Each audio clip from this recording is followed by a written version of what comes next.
আজকের মেনুতে যা ছিল। আসসালামু আলাইকুম everyone, welcome back to my channel. তো আজকে শেয়ার করছি আপনাদের সঙ্গে। আজকের মেনুতে ছিল একদম মাংসর ঝোল। আজকে কষা কষা মাংস হয়নি, আলু দিয়ে মাংসের ঝোল করা হয়েছে।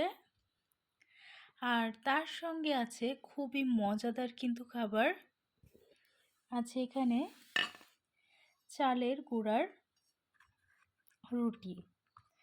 তো এরকম চালের আটার রুটির সঙ্গে কিন্তু কষা কষা মাংসের থেকে একটু ঝোল ঝোল মাংসটাই বেশি ভালো লাগে। তো কার কার এরকম ঝোল ঝোল মাংসের সঙ্গে এই চালের আটার রুটিটা পছন্দ, তারা কিন্তু আমাকে লাইক কমেন্ট করে জানাতে ভুলবেন না। আর যদি আমার এই ভিডিওগুলো আপনাদের ভালো লাগে তাহলে কিন্তু আমার চ্যানেলটা সাবস্ক্রাইব করে পাশেই থাকবেন। তো বন্ধুরা, আজকের মতো বিদায় নিচ্ছি। সকলে ভালো থাকবেন, সুস্থ থাকবেন এই কামনা করে। আল্লাহ হাফেজ।